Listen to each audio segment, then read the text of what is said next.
Alhamdulillah wassalatu wassalamu ala Rasulillah wa ala alihi wa sahbihi wa man tabi'ahum bi ihsan ila yaumil qiyamah.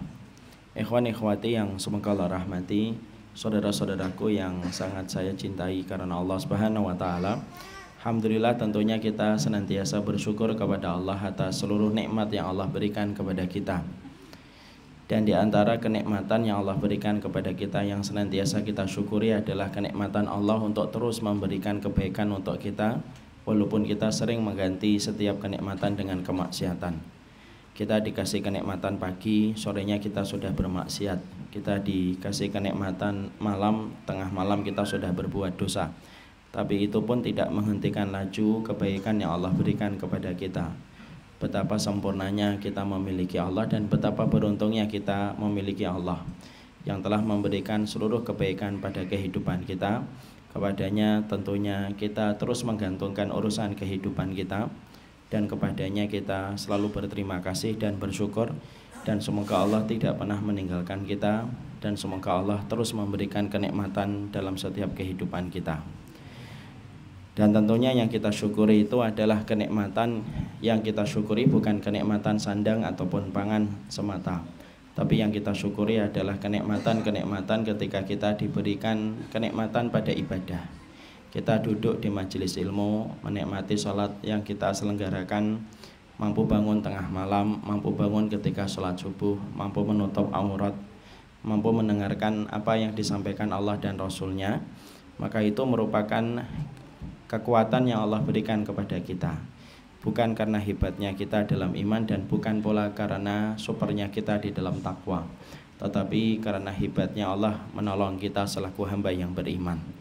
Kalau kita mengetahui seluruh ibadah kita karena pertolongan Allah, tidak patut saya dan antum, tidak patut saya dan kalian untuk sombong dengan apa yang telah kita lakukan di dalam ilmu, dan tidak perlu kita sombong apapun pencapaian di dalam sunnah yang kita kerjakan, karena setiap ilmu dan sunnah yang kita dapatkan dan kita amalkan itu pun merupakan bagian dari pemberian Allah, dan kita seharusnya tidak menjadi besar hati ketika mendapatkan itu, karena fungsi ilmu dan fungsi amal yang Allah mudahkan untuk kita supaya kita selalu merasa rendah di hadapan orang yang beriman. Makanya saya tidak akan pernah bosan untuk mengatakan kepada diri ana dan mengatakan kepada diri antum semuanya, orang yang sombong itu ada tiga. Ada yang sombong, dosa ditulis, ini baru mukadimah. Ada orang yang sombong dengan hartanya, ada orang yang sombong dengan jabatannya, dan ada orang yang sombong dengan ilmu dan ibadahnya. Yang semuanya tercela, tapi yang paling tercela itu nomor tiga. Orang yang sombong dengan hartanya bisa dimaklumi karena hartanya banyak. Orang yang sombong dengan jabatannya ya wajar, memang jabatannya tinggi dilihat oleh setiap orang. Tapi yang mengherankan adalah ketika saya dan kalian mendapatkan ilmu, melakukan sunnah, lalu kita sombong di hadapan orang-orang yang menjadi makhluknya Allah, maka ini sesuatu yang paling tidak masuk akal, tidak masuk logika akal sehat. Karena ilmunya dan amalnya itu pun belum tentu benar 100%, itu pun juga dibantu oleh Allah dan diberikan pertolongan oleh Allah. Kok kemudian manusia bisa sombong dengan ilmu dan ibadahnya pun belum tentu diterima oleh Allah 100%. Dan inilah yang menjadikan kita, siapapun antum, siapapun saya, kalau sudah bisa beribadah, dulu kita hanya mencukupkan yang wajib, kok sekarang kita sudah menambahkan yang sunnah-sunnah yang kita tambahkan dalam kehidupan kita.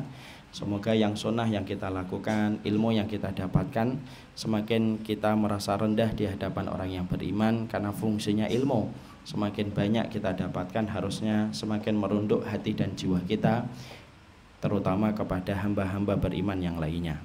Kepada Allah kita bersyukur dan kepada Allah kita menggantungkan segala urusan kehidupan kita. Amin insyaallah. Alhamdulillah pada kesempatan malam ini kita berjumpa. Dan saya tadi mulai berpikir ini sekian banyaknya ini, jangan-jangan semuanya kena cinta buta ini, sehingga kemudian akhirnya datang. Tapi kita pada kesempatan ini sebenarnya kalau antum mempersepsikan kajian kita membicarakan tentang cinta buta seorang laki-laki dan perempuan, antum salah, karena bukan itu yang kita kaji. Kalau antum membayangkan, wah Ustadz Umar akan membicarakan tema romantisme, orang yang hatinya mentok dan jiwanya tertambat kepada seorang laki-laki dan perempuan. Salah. Saya tidak menyampaikan materi itu karena saya sudah malu sama umur saya dan uban saya. Karena biarlah ustadz-ustadz muda yang menyampaikan itu. Karena saya mungkin tampilannya agak muda tetapi umurnya tetap tua ya. Jadi saya tidak menyampaikan materi cinta buta bercerita tentang masalah romantisme ketika mentoknya seorang laki-laki kepada seorang wanita, dan bukan pula tentang seseorang yang tertambat kepada lawan jenis dan kemudian tidak mendapatkan restu. Bukan itu. Saya tidak membicarakan itu. Karena maaf saya belum pernah merasakan hal yang semacam itu. Bukan sombong tapi cerita kisah hidup. Tapi yang kita akan sampaikan pada kesempatan malam kali ini yaitu saya akan menyampaikan sebuah tema dan sebuah materi. Cinta buta ini bercerita tentang masalah dunia. Masya Allah. Tehnya datang. Jusir saatnya ada. Kita akan bercerita tentang masalah dunia. Karena ternyata cinta itu yang paling parah bukan hanya cinta laki-laki kepada perempuan, di mana dia susah untuk berpindah ke lain hati. Cinta buta itu bukan hanya perempuan yang tertambat hatinya kepada seorang laki-laki yang telah melewatinya dan kemudian dia menyesal ketika menolak lamaran dari laki-laki itu. Tapi cinta buta yang kita sampaikan adalah cinta fanatiknya manusia kepada harta, tanpa terasa bahwasanya racun yang ada pada cinta butanya manusia kepada harta itu lebih parah daripada racun yang ditawarkan ketika cinta kita tidak terbalas. Dan inilah yang akan kita bahas. Kita membicarakan cinta butanya manusia kepada harta, karena ini termasuk salah satu penyakit yang kita harus mengerti, harus kita deteksi, dan kita harus meraba kepada diri kita. Apakah kita terkena cinta buta kepada dunia ataukah tidak? Banyak orang yang tidak pernah jatuh cinta, tidak pernah cinta buta kepada laki-laki. Banyak orang yang tidak pernah cinta buta kepada perempuan, tetapi ternyata dia cinta buta kepada harta. Padahal ini penyakit. Dan penyakit ini lebih parah daripada penyakit-penyakit dalam kehidupan fisik. Karena sesungguhnya kalau penyakit di dalam fisik, akibat maksimal dari penyakit fisik itu hanyalah bagaimana kita mendapatkan sakit itu semakin terasa dan paling fatal kita mati ataupun meninggal dunia. Tetapi ketika mati sakitnya tidak akan terasa. Bahkan banyak orang yang sakit di dunia tetapi di kematiannya dia merasakan kenikmatan karena sabarnya dia ketika mendapatkan penyakit fisik. Tapi beda dengan sakit kita kepada dunia. Orang kalau sudah terkena penyakit cinta kepada dunia, maka sakitnya bukan hanya dia rasakan ketika di dunia, dia akan kelelahan, tetapi sampai matinya pun akan berantakan urusan akhiratnya ketika manusia tersengat dengan sebuah cinta buta kepada dunia. Dan kita betul-betul khawatir, apakah kita termasuk orang yang jatuh cinta buta kepada dunia ataukah tidak. Karena kita sering membicarakan dunia, para ustadz sering menyampaikan tentang kewaspadaan supaya kita menghindari cinta kepada dunia. Tapi terkadang kita susah untuk meraba diri kita, apakah diri kita itu cinta buta kepada dunia ataukah tidak. Dan ini yang kita khawatirkan. Kalau kita tidak pandai mendeteksi penyakit ini, maka yang kita khawatirkan penyakit ini akan berlarut-larut. Sebagaimana penyakit fisik, kalau kita lalai untuk mendeteksi, maka tiba-tiba kita akan mendapati penyakit kita sudah stadium lanjut. Berapa banyak orang ketika dia datang ke dokter, ternyata kankernya sudah stadium lanjut. Kenapa? Karena dia lalai untuk mendeteksi. Sakit-sakit yang dirasakan sering diabaikan sampai akhirnya sakitnya parah dan tambah parah, dan barulah dia sadar kalau ternyata sakitnya sudah berlarut dan ternyata kankernya itu sudah stadium lanjut. Kalau sudah stadium lanjut, penanganannya menjadi lebih susah, dan yang paling kesekuen itu kalau kemudian orang kalau sudah stadium lanjut maka akhirnya menyebabkan kematian. Dan ini yang kita khawatirkan. Kita lupa untuk mendeteksi diri kita, apakah diri kita ini jatuh cinta kepada dunia ataukah tidak. Dan kita harus meraba diri kita. Jangan-jangan saya ini terkena cinta buta kepada dunia. Mari kita mendeteksi. Karena penyakit ini bukan penyakit eksklusif. Penyakit ini bisa mengenai kepada siapapun. Bisa mengenai kepada ustadz yang lagi duduk menyampaikan kalimat Allah. Bisa terkena kepada orang yang sudah ngaji pun bisa cinta kepada dunia. Bahkan juga bisa terkena kepada orang alim dan soleh yang pernah kita jumpai, tetapi ternyata di dalam hatinya kena candu dengan dunia. Dan inilah yang kita khawatirkan akan mengenai kepada diri kita.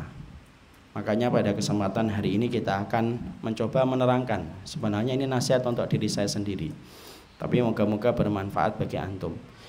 Kita akan menerangkan apa sih indikator orang itu fix dan confirm disebut sebagai pencinta dunia, di mana nanti kita akan pelajari poin-poin yang disampaikan para ulama. Kapan seseorang itu secara fix dan confirm jatuh cinta kepada dunia itu apa saja.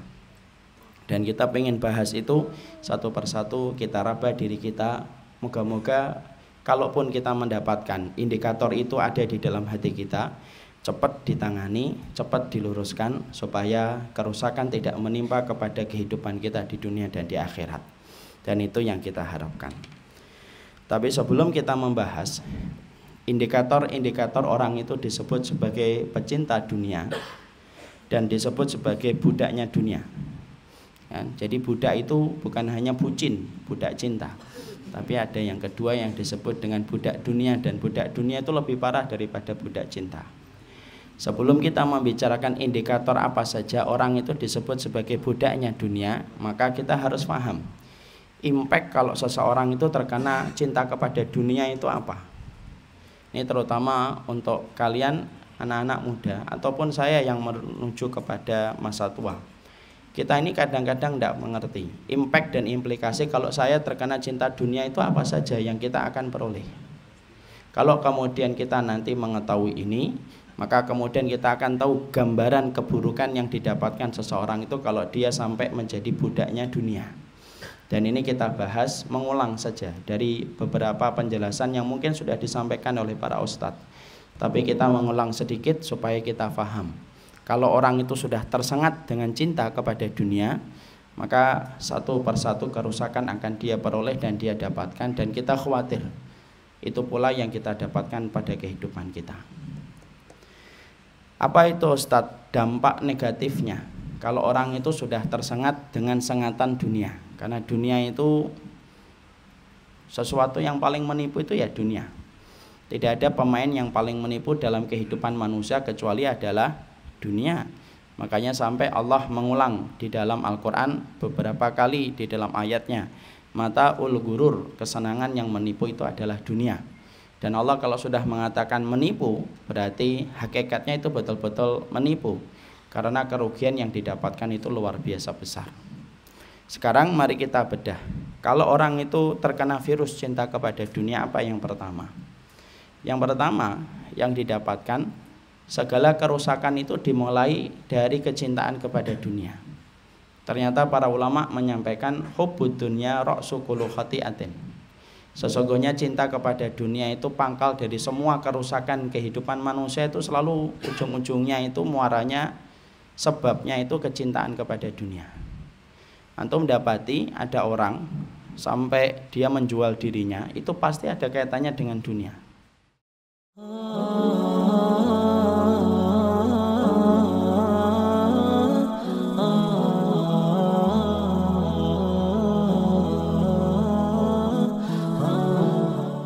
Antum dapati ada orang sampai kemudian dia melakukan tindakan-tindakan mendolimi saudaranya, itu pun juga ada kaitannya dengan dunia. Sampai kemudian dia menyakiti orang lain, itu pun ada kaitannya dengan dunia. Bahkan maaf, sampai kemudian kita dapatkan orang bukan hanya menjual apa yang dia miliki pada fisiknya untuk mendapatkan dunia, bahkan sampai kita mendapati orang itu nanti rela menjual agamanya supaya mendapatkan sekeping dari kenikmatan dunia. Dan ternyata semua biang kerusakan itu ada kaitannya ketika kita cinta kepada dunia. Makanya kalau sudah terkena virus kepada cinta kepada dunia itu tidak pandang orang, mau berjenggot tidak berjenggot, mau cingkrang atau tidak cingkrang, mau ngaji atau tidak ngaji. Kalau dia sudah terkena dan tersengat dengan cinta kepada dunia secara berlebihan, melebihi takaran yang telah dibuat oleh Allah Subhanahu wa taala, maka sesungguhnya semua kerusakan akan dimulai. Tepat pintu gerbangnya itu adalah cinta sama dunia. Wanita itu hilang rasa malu itu ya kalau sudah ingin dapat dunia. Apalagi perempuan, karena fitrahnya perempuan adalah harta. Kalau fitrahnya laki-laki, perempuan, fitrahnya perempuan harta. Dan mereka rela untuk melakukan apa saja, bahkan rela menistakan dirinya, di-booking sama laki-laki, kemudian disuruh datang hanya untuk dinodai, lalu kemudian disuruh pulang untuk dibayar dengan beberapa lembaran kertas, yang dengan itu dia berharap bisa membeli barang. Itu juga pasti ada kaitannya dengan dunia. Makanya betul kata para ulama dulu, seluruh kerusakan itu pasti kalau kita simak satu persatu di antara penyebabnya, pasti akar permasalahannya itu ada kaitannya dengan dunia. Bahkan maaf, kadang-kadang gesekan orang solih pun kadang-kadang juga karena gesekan masalah kepentingan duniawi. Orang solih itu sampai gesekan itu kalau dicari-cari lagi itu pasti juga ada kaitannya dengan dunia. Makanya kenapa agama selalu menyampaikan berulang-ulang mengatakan kepada kita, dunia itu kesenangan yang menipu, karena tanpa kita sadari dunia yang menjadi sebab kerusakan yang kita lakukan pada kehidupan ini, maka sesungguhnya itu pun tidak akan pernah kita bisa bawa selama-lamanya. Makanya betul ya kata Allah Subhanahu wa taala, Allah itu menyerupakan dunia itu kayak air, ikhwan. Kenapa Allah itu menyerupakan dunia itu kayak air? Sebagaimana dalam surat Al-Kahfi, wadrib lahum masalul hayatid dunya kama in anzalnahu minas sama'. Kami buat perumpamaan dunia itu sebagaimana air. Apa itu persamaan antara dunia dengan air? Imam Qurtubi menjawab, 1. Dunia itu kayak air karena sesungguhnya tidak pernah setia. Sebagaimana air tidak pernah setia kepada satu tempat. Antum kalau dapati air kesenggol, jatuh ke bawah atau tidak jatuh ke bawah? Jatuh ke bawah. Ada nggak air yang kesenggol kemudian dia menggelantung di meja gitu? Dia teriak, saya tidak mau turun gitu, tidak mau. Tidak ada. Sama dengan kemudian dunia kita. Kalau kita punya uang, dan saya tidak ada uangnya. Kalau kita punya uang, sorry ya, saya naruhnya nggak di saku. Tidak hijau, biru. Kalau kita punya uang, akhi ini uang itu tidak pernah setia, ya atau tidak? Kalau kemudian di kantong kita, kemudian antum melihat di situ ada cilok, antum keluarkan. Ada enggak uang itu terus kemudian tertambat di saku? Enggak mau dia, enggak ada. Karena dia tidak pernah setia. Makanya kata Ali bin Abi Thalib, orang yang paling mengherankan, a'jabun nasi, orang yang paling mengherankan itu, liman jama'at dunya tulah hayatihi. Dia mengumpulkan dunia seumur hidupnya. Setelah semua dunia itu terkumpul untuknya, dia merasa waktunya cukup untuk menikmati semua apa yang dia kumpulkan. Padahal tidak pernah cukup, mati dia. Dan ketika mati, dunia yang dia kumpulkan sepanjang hidupnya sampai dia merelakan waktu emasnya untuk menumbuhkan dunia itu, dunianya itu dibagi kepada ahli warisnya. Ahli warisnya yang menikmati, tetapi yang paling mengherankan yang dihisap yang mati. Dan itu dunia. Masya Allah ya. Jadi ternyata disitulah akhirnya kita paham pangkal dari semua kerusakan dalam kehidupan kita itu selalu ujung-ujungnya ada masalah tentang dunia. Sampai orang nanti menjual agamanya pun dunia.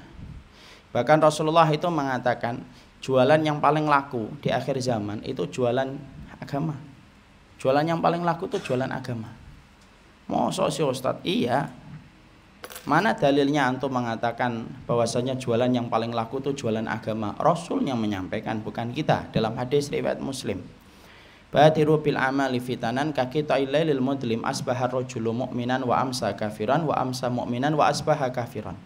Bergegaslah kalian untuk beramal sebelum datangnya zaman fitnah. Ada orang yang pagi harinya beriman, sore harinya kafir, sore harinya beriman, pagi harinya kafir. Itu kan bandingannya cuma 10 jam sampai 12 jam. Pagi beriman, sore harinya kafir, berarti 10 jam. Apa yang dia menyebabkan sampai dia menjadi kafir? Ya bi adinahu bi aradi minad dunya. Dia jual kehormatan agamanya untuk mendapatkan sekeping dari kenikmatan dunia. Makanya kan banyak kan orang yang jualan proposal agama, dia rela untuk meliberalisasi masyarakat supaya mendapatkan sekeping dari kenikmatan dunia. Dan itu akan membuat kita terkaget-kaget setiap waktunya. Karena apa? Karena sesungguhnya kasus-kasus yang menghentak kita ketika banyak orang yang nanti akan kontroversial bicara dalam agama itu akan semakin banyak dan semakin banyak. Dan kalau kita telisik, kenapa sih kok sampai kontroversial ketika dia berani untuk memperjualbelikan kebenaran yang sudah disepakati para ulama lalu dibuat supaya kita ragu kembali, pasti ada kaitannya dengan dunia. Dan itu kata para ulama dulu, pangkal dari semua kerusakan itu adalah dunia. Makanya Masya Allah kan, macam-macam, homo dipaksakan supaya kita menerima, lesbian dipaksakan dengan berbagai macam narasi supaya kita menerima, zina dipaksakan kita untuk menerima. Dan kalau kita dapatkan kenapa ada orang yang rela merusak apa yang sudah disepakati para ulama dulu, itu ada kaitannya selalu dengan masalah dunia untuk mendapatkan sekeping dari kenikmatan darinya. Makanya saya ingatkan ikhwan, ini agak keluar dikit dari tema. Zina itu berat akhi. Makanya kalau ada orang hari ini menghalalkan zina itu, maaf ya, setan aja nggak menghalalkan zina. Mungkin setan juga lagi bingung ini di kerajaan dia itu. Ini kok ada orang menghalalkan zina ya. Sampai ada orang mengatakan zina itu boleh selama dilakukan dengan seksual partner di tempat-tempat private dan tempat-tempat eksklusif. Setan aja enggak pernah ngomong gitu. Kalau memang zina itu kemudian sudah halal, setan enggak usah ngapa-ngapain. Mungkin dia sudah bingung, sudahlah kita ini dapetin manusia ternyata lebih parah daripada kita. Mungkin setannya gitu. Karena Masya Allah ya, zina itu masalah gede. Ini saya ingatkan ikhwan-ikhwan yang belum menikah ini. Kelihatan dari baunya ini belum menikah. Nikahlah ikhwan, nikah ikhwan. Saya kan selalu ngomong, Dajjal sebentar lagi muncul, antum ndak nikah. Terjaga dari perbuatan zina. Terjaga dari perbuatan zina. Makanya Imam Syafi'i itu sampai seorang ulama yang sangat luar biasa, karismatik dan sabar itu kalau sudah bicara zina itu wajahnya merah. Imam Syafi'i itu orangnya putih ikhwan. Merah dia. Dan beliau berkata, ittaqu minaz zina, takutlah kamu kepada perkara zina. Kalau orang pezina pulang ke rumah, ada tikus yang di dalam rumah itu, juga ada di rumah tersebut orang yang berzina yang tidak bertobat. Loh, sampai tikus itu pun akan mendapatkan laknat yang sama sebagaimana laknat yang turun kepada pezina ketika tidak bertobat. Dan hari ini pezina itu kedudukannya tinggi. Orang mukmin itu justru malah kemudian di tempat-tempat pinggiran-pinggiran yang tidak mendapatkan kedudukan. Justru pezina banyak yang ditinggikan kedudukannya. Padahal antum paham, antum kalau baca hadis, seluruh musibah alam dari gempa, longsor, dan seluruh musibah alam, kalau kita baca dalam hadis-hadis Nabi, ketika Nabi menceritakan peristiwa-peristiwa musibah alam di akhir zaman, seluruh hadis yang menceritakan tentang peristiwa musibah di akhir zaman itu selalu ada kaitannya, penyebab dan pemicunya itu adalah zina. Karena apa? Zina itu merusak tatanan dalam kehidupan alam. Bahkan zina itu, ikhwan, saya katakan, zina itu merusak 4 perkara sekaligus dalam diri seseorang.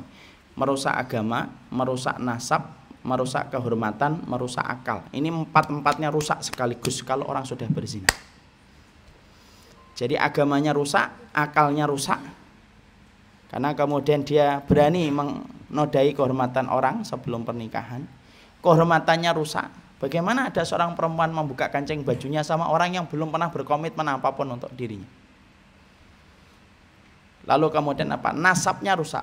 Kenapa? Nasab rusak. Kalau dia punya anak tidak bisa dinisbatkan kepada bapak yang menzinai dia. Ini 4-4-nya sekaligus rusak.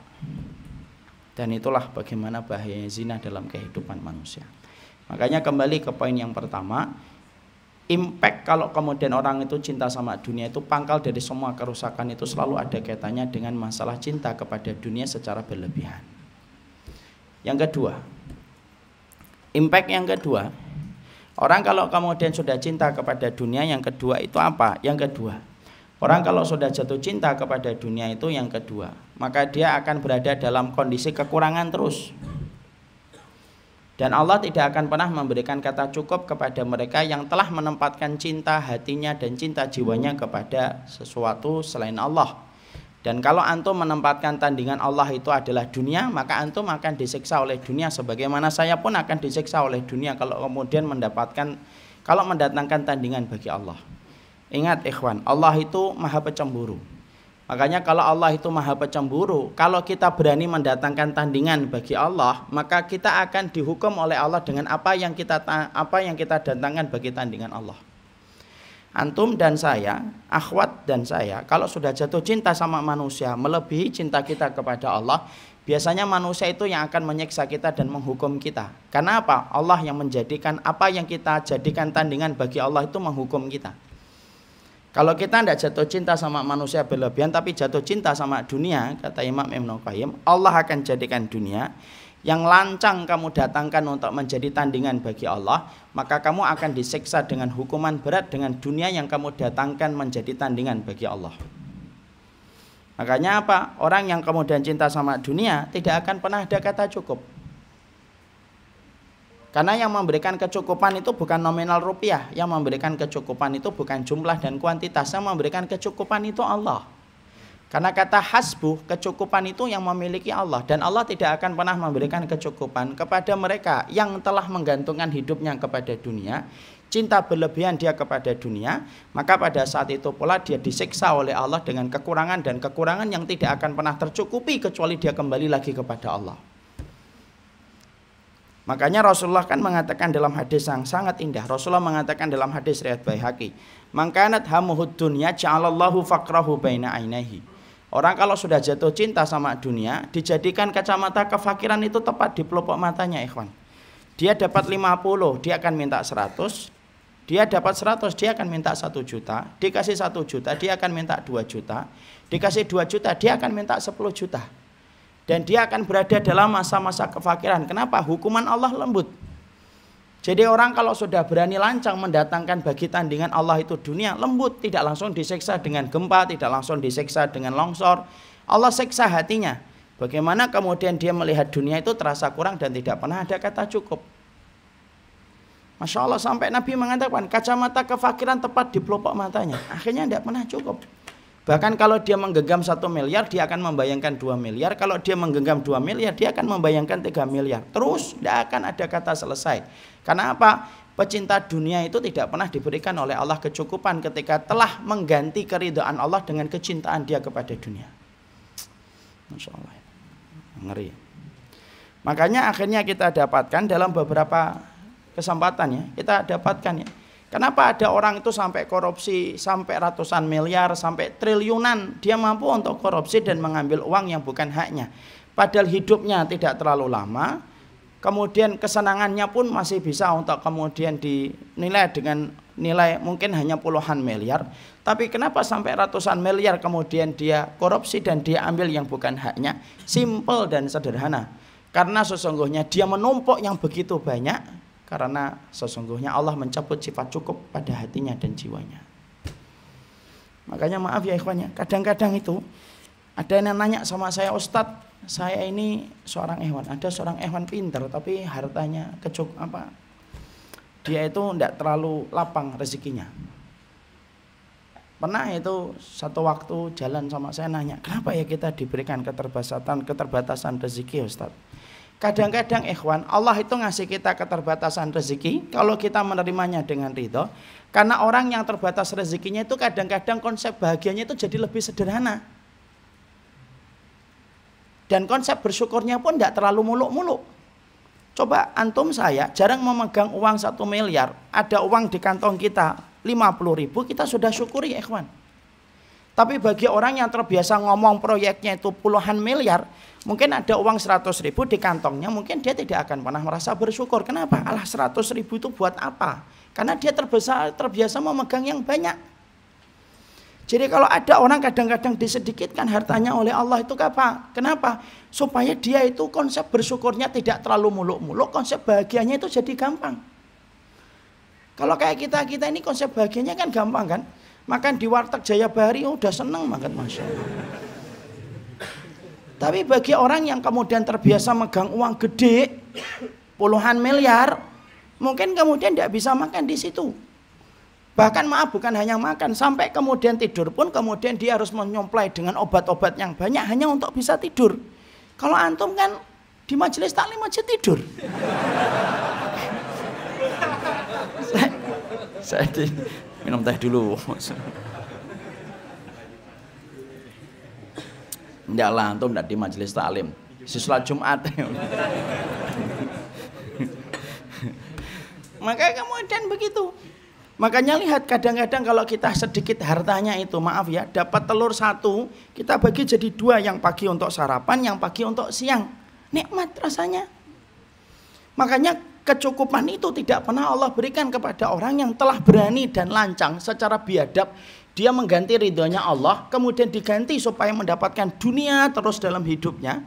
Maka yang Allah akan berikan kalau orang itu sudah menjadi makmum ketika imamnya itu adalah dunia, Allah berikan kacamata kefakiran tepat di pelupuk matanya.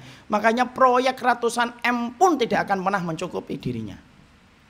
Kurang dia. Karena ada kan orang sudah punya di rekeningnya itu 30 M, pulang jam 12 malam itu masih ngerasa waktu itu tidak cukup.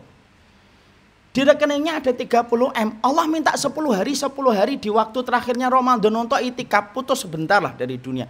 Loh di rekeningnya 30 M akhi, Allah cuma minta 10 hari itikaf lah, itikaf, putus dunia sebentar itikaf itu. Ya enggak bisa itikaf. Tapi kadang-kadang kita jumpai ada seorang ikhwan, ada seorang akhwat, ada seorang laki-laki, dia nggak punya tabungan banyak, tapi 10 hari ketika pada waktu di bulan Ramadan itu mampu dia berikan kepada Allah. Mana yang lebih kaya? Yang cukup atau tidak cukup? Yang cukup. Makanya kalau tiba-tiba kita hari ini, saya, antum, ustadz, siapapun kok merasa kurang dengan apa yang kita peroleh, kok kemudian kita mengatakan kok cuma segini. Tidak ada evaluasi paling mendasar, tidak ada kemudian revolusi mentalnya, tidak ada kemudian reformasi paling mendasar, kecuali satu. Jangan-jangan saya dan antum pada saat itu sudah jatuh cinta kepada dunia, sampai akhirnya kacamata kefakiran itu tepat di pelupuk matanya. Lah terus ngerusak kacamata kefakiran ini gimana Ustadz? Obatnya cuma satu, balik kepada Allah dan belajar kembali menempatkan ridho Allah itu puncak tertinggi dalam kehidupan kita. Ada orang kok sampai korupsi itu 100 M. Bahkan sempat viral beberapa kabar beberapa informasi katanya ada yang rekening-rekening gendutnya itu sampai ratusan miliar bahkan sampai triliunan. Kita mikir tuh hidupnya sepanjang apa? Ya kan? Sepanjang apa dia hidup dan butuhnya itu apa saja makan. Emang kalau makan soto itu berapa mangkok dia? Kok sampai kalau halal enggak apa-apa, hanya kita bicarakan itu yang ngambil dengan cara yang haram. Cara yang haram. Dan itu ternyata tanpa kita sadari sudah dijawab oleh Allah. Kacamata kefakiran itu mengenai kepada mereka yang sudah jatuh cinta sama dunia. Dan kacamata kefakiran itu siapa saja, jangan antum kira oh itu untuk di luar ustadz yang tidak pernah ngaji. Kata siapa? Berapa banyak orang yang ngaji juga masih kayak gitu. Berapa banyak ustadz, mungkin saya tidak, tanpa kita sadari kita jatuh cinta sama dunia. Ini kan evaluasi bersama untuk diri kita kan. Kita ngeraba. Dan itu impact yang kedua kalau kita jatuh cinta sama dunia. Yang ketiga, apa impactnya kalau kemudian kita jatuh cinta kepada dunia? Yang ketiga, para ulama lalu menyampaikan, kalau sudah kemudian jatuh cinta kepada dunia itu dijawab sama Imam Ibnu Qayyim, yaitu adalah ta'abun daimun. Dia itu lelah terus akhi. Lelah dia. Muhibbud dunya lan fakku an la yanfaku an salasin. Orang yang cinta sama dunia itu tidak akan pernah terputus kecuali akan mendapatkan 3. Ta'ab, dia akan mendapatkan lelah. Humum, dia akan resah setiap waktunya. Hasrah, karena dia itu pasti akan rugi. Makanya orang kalau jatuh cinta sama dunia itu paling lelah akhi. Kenapa? Pikirannya itu muter terus itu mikir dunia itu.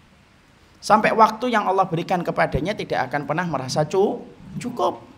Menjelang tidur yang difikirkan dunia, bangun tidur yang pertama kali dipikir itu adalah dunia. Letih dia, padahal ngikutin dunia itu memang meletihkan. Dunia itu kan bergonta-ganti setiap menitnya akhi. Lihat berbagai macam hal yang kita jumpai di dunia, tidak usah yang panjang-panjang. Handphone, pakaian kita kan terus bergonta-ganti terus itu. Makanya mengikutinya kata Imam Ibnu Qayyim itu kelelahan dan keletihan yang luar biasa.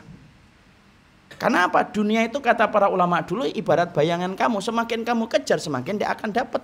Itulah bayangan kita kan. Terus itu kalau orang sudah jatuh cinta kepada dunia itu lelah, letih dia.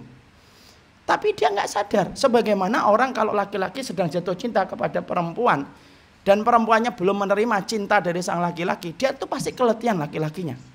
Mencoba WA, mencoba telepon, mencoba untuk jalur dari sahabatnya mentok, mencoba untuk kemudian jalur dari kakaknya mentok lagi. Terus nyoba, letih dia sebenarnya.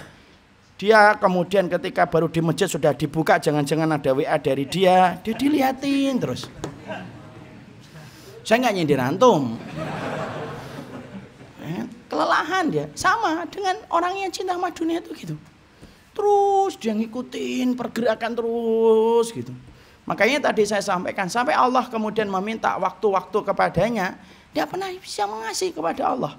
Sampai 10 hari yang terakhir pun, contoh yang paling ekstrim itu 10 hari yang terakhir itu kan cuma setahun itu 10 hari yang terakhir Allah minta itu. 10 hari yang terakhir, sudah itu yang diminta sama Allah itu. Sudah putus dunia sebentar, tidak usah ngurusin dunia, itu pun masih belum bisa. Makanya kelelahan dan keletihan itu didapatkan sama orang yang sudah jatuh cinta sama dunia. Nah, itulah 3 perkara yang didapatkan.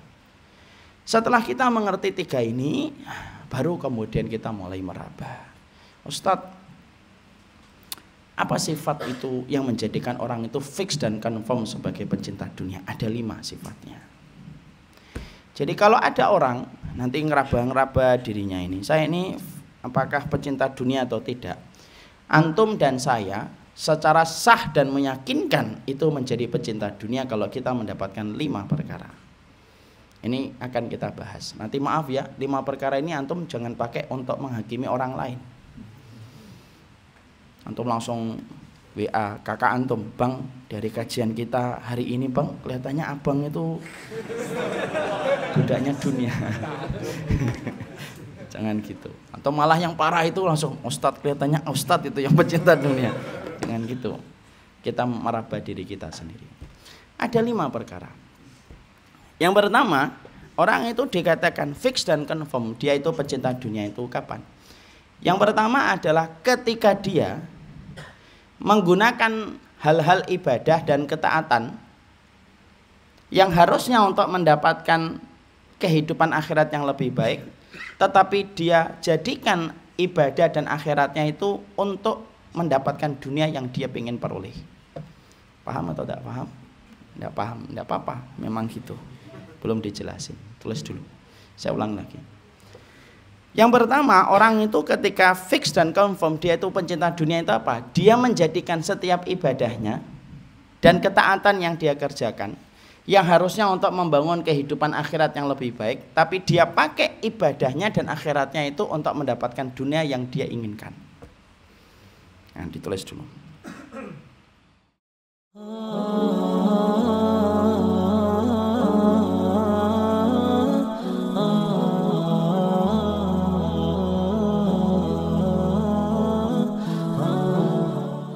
Sudah? Sekarang dengerin. Orang itu kemudian akhirnya dikatakan sebagai pecinta dunia itu yang pertama, yaitu adalah ibadah. Ibadah dan ketaatan itu harusnya untuk akhirat kita yang lebih baik. Antum sholat itu adalah untuk akhirat antum. Antum sedekah itu untuk membangun rumah antum di surga. Saya sholat duha untuk kemudian saya mendapatkan kebaikan akhirat saya. Tapi orang kalau sudah jatuh cinta sama dunia, bukan hanya perkara mubah yang dia niatkan untuk dunia. Kalau mubah diniatkan untuk dunia boleh. Dagang untuk dapetin profit memang boleh. Dia jual untuk mendapatkan profit boleh. Tapi orang kalau cinta dunia itu bukan menggunakan yang mubah, tapi menggunakan ibadahnya dan menggunakan ketaatannya yang harusnya untuk membangun akhiratnya. Dia paksakan semua ibadah akhirat itu dan ketaatan yang dia kerjakan yang harusnya niatnya untuk akhirat, tetapi dia pakai semua ibadah itu hanya untuk mendapatkan dunia yang dia pengen peroleh. Dia sholat tapi untuk proyek. Dia sedekah tetapi kemudian supaya bisnisnya lancar. Bahkan dia ngundang anak yatim yang harusnya untuk kemudian memudahkan dia untuk berjumpa dengan Nabi. Ngundang anak yatim, ngusap anak yatim gitu kan, ngusap, ayo terus. Nah, itu adalah supaya menjadikan toko yang dia buat itu laku. Padahal kita, maaf ikhwan, kita ini sholat, semua ibadah akhirat itu untuk membangun akhirat yang lebih baik. Karena rumahnya saya dan rumahnya antum di surga itu tidak bisa kita bangun kecuali dengan ketaatan yang kita kerjakan di dunia. Pintunya, lantainya, atapnya itu dari seluruh bangunan ketaatan kita ketika di dunia. Tetapi orang kalau sudah confirm, syah dan meyakinkan dia itu cinta sama dunia, dia tidak memikirkan rumahnya nanti di akhirat. Yang dia pentingkan adalah yang penting dia mendapatkan dunia di balik setiap ibadah dan setiap ketaatan yang dia kerjakan. Akhirnya ibadah itu akhirnya cita rasanya adalah cita rasa dunia.